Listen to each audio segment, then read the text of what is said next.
गरुड़ पुराण पहला अध्याय। प्राचीन समय की बात है कि नैमिषारण्य क्षेत्र में शौनक आदि ऋषियों ने अनेक महर्षियों के साथ 7000 वर्ष पर्यंत चलने वाले यज्ञ को प्रारंभ किया था, जिससे उन्हें स्वर्ग की प्राप्ति हो सके। उस क्षेत्र में सूत जी पधारे तब ऋषियों ने उनका बहुत आदर सत्कार किया, क्योंकि सूत जी पौराणिक कथा कहने में सिद्धहस्त थे और उन्होंने विभिन्न रूपों से अनुभव प्राप्त किया हुआ था। इसीलिए सारे ऋषियों ने उनसे कहा, आप हमें इस संसार, भगवान, यमलोक तथा दूसरे शुभ अशुभ कर्मों के बारे में बताएं, जिससे मनुष्य किस रूप को प्राप्त होता है, इसका ज्ञान हमें देने की कृपा करे। सूत जी ने कहा, इस संसार जगत के निर्माता भगवान विष्णु है।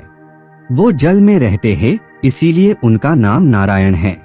वह लक्ष्मी जी के पति है।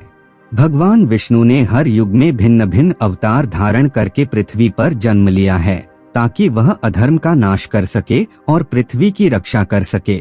भगवान विष्णु ने राम का अवतार लिया और लंका के राजा रावण का वध करके अधर्म को खत्म किया। उन्होंने नरसिंह रूप में राजा हिरण्यकश्यप का वध करके भक्त प्रहलाद एवं दूसरे प्रजा की रक्षा की। भगवान विष्णु ने वराह रूप में भी अवतार लिया ताकि पृथ्वी का उद्धार कर सके और फिर मत्स्य रूप में अवतार लिया। वेदव्यास जी भगवान विष्णु के ही अंश है। वेदव्यास जी ने यह पुराणों की रचना की है। कहा जाता है कि एक सर्वोत्तम वृक्ष भगवान विष्णु है, उसकी दृढ़ मूल धर्म है, उसकी शाखाएं वेद है, उस वृक्ष के फूल रूप में यज्ञ को माना गया है और फल के रूप में मोक्ष को माना गया है। वह सर्वोत्तम वृक्ष रूपी भगवान विष्णु ही सारे फल और मोक्ष को देते हैं। एक समय पर पार्वती जी ने भगवान शिव से पूछा था, आप खुद ही एक भगवान है, इस संसार के रचयिता है, तो आप किसका ध्यान करते रहते हैं? यह सुनकर भगवान शिव ने कहा, मैं देवों और ऋषियों का ध्यान करता हूँ, उसमें विष्णु ही श्रेष्ठ है। इस संसार में परम ब्रह्मा भगवान नारायण विष्णु है और उन्हीं का चिंतन करता हूँ। भगवान विष्णु ही अनेक रूप में अवतार लेने वाले परम ब्रह्मा है। भगवान विष्णु ही अनेक रूप में पृथ्वी पर अवतार लेकर अधर्म का नाश करके धर्म की स्थापना करते हैं। इस प्रकार भगवान शिव ने पार्वती जी को भगवान विष्णु की महिमा बताई थी। शिव पुराण पहला अध्याय। शिव पुराण अध्याय 1। तब ऋषियों को दूसरी बातें जानने की उत्सुकता हुई। ऋषियों ने सूत जी से कहा, हे प्रभु, आपने भगवान विष्णु के श्रेष्ठता के बारे में हमें जो भी ज्ञान दिया वह अत्यंत भयमुक्त करने वाला ज्ञान है। इसके अतिरिक्त आप हमें यह बताइए कि इस सृष्टि में आने के बाद भोगने वाले दुख और कष्ट को नाश कैसे किया जाता है। कृपा करके इसका उपाय हमें बताइए। आपके पास इस लोक एवं परलोक के दुखों का निवारण करने का ज्ञान है।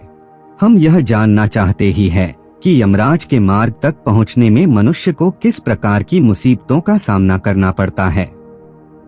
नमस्कार दोस्तों, धर्म संसार चैनल पे आप सभी का स्वागत है। अगर आप भी भगवान शिव के भक्त हैं तो कमेंट में हर हर महादेव जरूर लिखें। सूत जी ने कहा, एक समय पर गरुड़ जी ने भी ऐसा प्रश्न भगवान विष्णु से किए थे। उस समय भगवान ने जो भी ज्ञान दिया था वह ज्ञान मैं आप लोगों को दूंगा। यम का मार्ग बहुत कष्ट वाला है, किंतु आप अगर अपने कल्याण के लिए यह जानना चाहते हैं तो मैं आप लोगों को इसके बारे में बताता हूँ।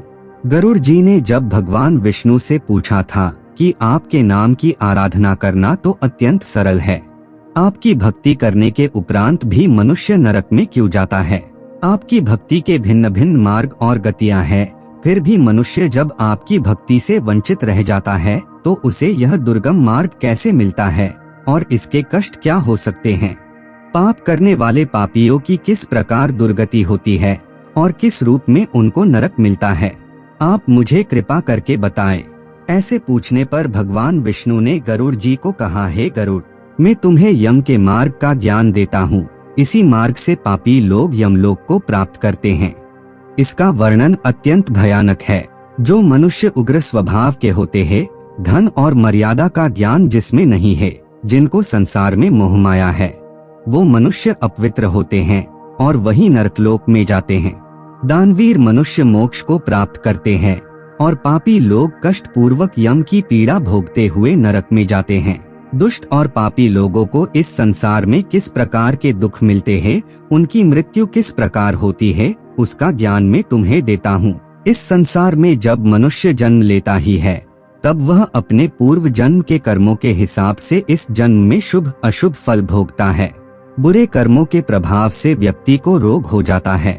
परेशानियां और रोग से पीड़ित वह व्यक्ति निराश हो जाता है। व्यक्ति कितना भी बलवान हो, युवावस्था में उसके पत्नी पुत्र होने के बावजूद वह अचानक से भयभीत होने लगता है। काल उसको घेर लेता है। वृद्धा अवस्था में व्यक्ति को मृतक के समान रहना पड़ता है। घर के लोगों के द्वारा अपमानित होता है और अपमानजनक आहार लेता है। आहार लेने की शक्ति कम हो जाती है और इसकी वजह से चलने फिरने की शक्ति भी कम हो जाती है। कफ के कारण स्वर्ण नलियां चल नहीं पाती, स्वास्थ्य बिगड़ने लगता है, खटिया पे पड़ा रहता है, मृत्यु के निकट आ जाता है। मृत्यु के निकट आने पर देवता जैसे मनुष्य की दृष्टि भी दिव्य हो जाती है। मरते समय पापी के पांचों तत्व अपने स्थान छोड़ देते हैं और उसका एक क्षण भी मुश्किल से बीतता है। मनुष्य को इतनी पीड़ा होती है जितनी बिच्छू के काटने से होती है। शव को ले जाते समय राम नाम सत्य है क्यों बोला जाता है। यमदूतों के भय से उसके मुंह से जाग और लार गिरने लगती है। ऐसे ही पापियों के प्राण जब निकलते हैं तब उनको यमदूत मिलते हैं। यमदूत के लाल नेत्र होते हैं और मुख भयानक होता है। उस समय यमदूत अत्यंत क्रोधित होते हैं और उनके हाथ में पाश और दंड होता है और वह दांत को पिसते हैं। उनके मुख काले और नख विशाल होते हैं। उनको देखकर प्राणी भयभीत होकर मलमूत्र का त्याग करने लगता है। ऐसी अवस्था में जीव शरीर से निकल जाता ही है और मोह में अपने घर को देखता है और उसी समय यमदूत उसे पकड़ लेते हैं। यमदूत उसे गले में रस्सी बांधकर ऐसे ले जाते हैं जैसे गुनहगार को सिपाही राजा के पास ले जाते हैं। वे यमदूत मनुष्य को मार्ग में नर्क के भयानक दुख और तकलीफों के बारे में बताते हैं और धमकियां भी देते हैं। यमदूतों की ऐसी कठोर वाणी को सुनता है और तड़पता है। भय से तड़पता वह मनुष्य अपने पापों को याद करते हुए उस मार्ग से जाता है। कुत्ते मार्ग में उसे काटते हैं। उस मार्ग में उसे खाने को खाना और पानी नहीं मिलता। सूर्य की तेज गर्मी में चलना पड़ता है। यमदूत उसे मार्ग में कूड़े से मारता है और घसीट कर ले जाते हैं। इस प्रकार अत्यंत पीड़ा सहकर वह अंधकारमय यमलोक में पहुंच जाता है। वहां उसे उसके पापों का फल मिलता है। यमराज उसे घोर नरक की यातना देकर फिर से मनुष्य लोक में भेजते हैं। अपने पुत्रों द्वारा दिए गए पिंड और दान को वह जीव खाता है, पर फिर भी पापी जीव होने के कारण उसकी तृप्ति नहीं होती। जिस मनुष्य का पिंड दान नहीं होता वह प्रेत योनि में रहकर निर्जन वन में दुख पूर्वक भ्रमण करते हैं। यम की यातना भोग बिना जीव को मनुष्य के रूप में जन्म नहीं मिलता और वह अन्य योनियों में भटकता रहता है। गरुड़ पुराण मृत्यु के बाद मरणासन्न व्यक्ति के कल्याण के लिए किए जाने वाले कर्म। उस पिंड के रोज 4 भाग होते हैं। उसमें से 2 भाग पंचभूतों को, 1 भाग यमदूतों को और 1 भाग उस जीव को खाने को मिलता है। ऐसे 9 दिन तक पिंडदान करते ही है और वे लोग खाते हैं। जब मनुष्य का शरीर जलाते हैं उसके बाद उनके पुत्र जो पिंडदान 9 दिन करते हैं उसे उस जीव को 10वें दिन देह मिलता है।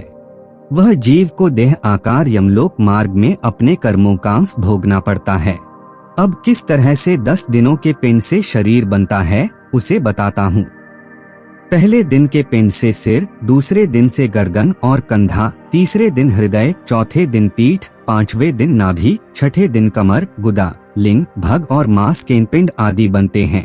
7वें दिन हड्डी और 8वें 9वें दिन जांघ और पैर, 10वें दिन के पिंड से इस शरीर में सुख, सुंधा, तृषा की उत्पत्ति होती है।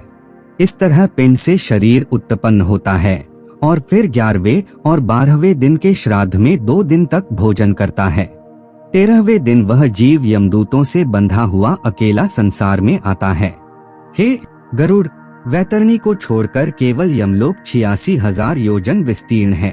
अब इस जीवन में रोज 24 घंटों में क्रमशः 247 योजन यमदूतों के संग निरंतर चलना पड़ता है। चलने वाले इस मार्ग के अंत में 16 ग्राम पड़ते हैं। उनको पार करके धर्मराज के नगर में वो पापी जीव पहुंच पाता है।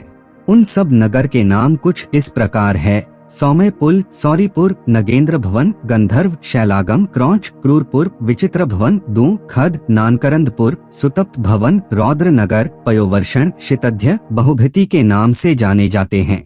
इसके बाद यमपुर है।